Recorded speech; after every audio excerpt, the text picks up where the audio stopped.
Hello everyone, welcome to my YouTube channel. I hope you all are doing well. If you like what you see in this video, leave a like, comment, subscribe. Today I'll be taking a look at Forza 6, which is actually supposed to release 4 days as of this recording, so May 18th. But I happened to get the game 4 days early as of this recording, May 14th. So yeah, I'm just going to take a look at the game, take a look at the day one performance, see how the game performs on the PC. Keep in mind I have an i9-9900K overclocked to 5 gigahertz, RTX 2080 Ti overclocked as well.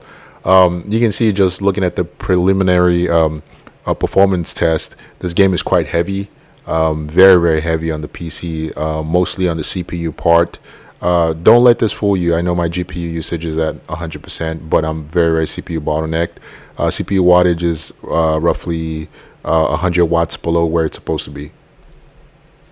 Looking at the Steam page, you can see there are no reviews. This game was literally released minutes ago as of this recording. Developed by Playground Games and Turn 10 Studios, published by Xbox Game Studio. There is the premium edition, which is $120. That unlocks the game 4 days early if you're interested. As far as like the system recommended specs, it recommends i5 12400F, Ryzen 5 5600X, 16 gigabytes of RAM, RTX 3060 Ti, RX 700 XT or Intel Arc A580, 167 gigabytes storage space SSD required, and the X12 version.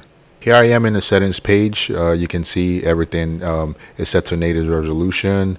VSync up, motion blur turned off, and I had to settle for DLSS quality. Unfortunately, that seems to be the case nowadays. I have to use fake pixel algorithm like DLSS. If not, the game is borderline unplayable. And the game is set to the extreme graphical preset. Everything is set to the highest graphical preset except ray tracing. I will take a look at that momentarily to see the difference. But yeah, this is what I used. So taking a look at the game, in-game performance. This is the intro of the game. Yeah, you can see the game does look pretty good. I would say it looks pretty decent. Actually, it doesn't look that much better than Forza 5, but you know, it's still a really good looking game. But yeah, this is everything set to extreme graphical preset, DLSS quality as well. You can see this game is very heavy.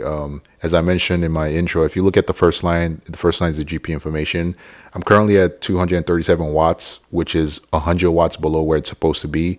So this is indicating a bottleneck, most likely a CPU bottleneck somewhere. Although my CPU usage fluctuates from 99% to 100%, it doesn't mean that I am not CPU bound. I am heavily CPU bound. Like I said, CPU wattage is 100 watts below where it's supposed to be. But yeah, looking at the VRAM, if you have an 8 gigabyte GPU, forget about it. You know, unfortunately nowadays, 8 gigabyte GPUs are not gonna cut it anymore. I have a RTX 2080 Super in a different build, and you know, this game will definitely chew up that card and spit it out. But yeah, looking at the CPU information, overall CPU usage is 28%. Wattage and temps are fairly decent. And all cores and threads are flushed, you know, utilized. System RAM, you can see is hovering at 12 gigabytes. So, you know, if I would say the very minimum, you need 16 gigabytes system memory. But do keep in mind that, you know, window background tasks tend to use a portion of that. So just to be on the safe side, you would need at the very minimum 24 gigabytes of system memory to play this game smoothly. Because later on when you play the game, especially when you turn on ray tracing, your system RAM and VRAM usage does spike tremendously. But yeah, overall average FPS is 64, currently in the high to low 60s.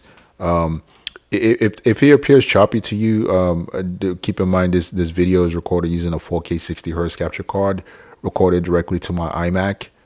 So there shouldn't be any performance loss whatsoever. NVIDIA Shadow Play tends to incur 10 to 15 FPS loss depending on the game. So yeah, if you have similar graphics card as the RTX 2080 Ti, for example, the RTX 50 Ti, 3070 Ti, RX 6800, you should get similar performance. But yeah, overall, you know, I think the game is okay. The performance definitely needs some work. There's a lot of stuttering.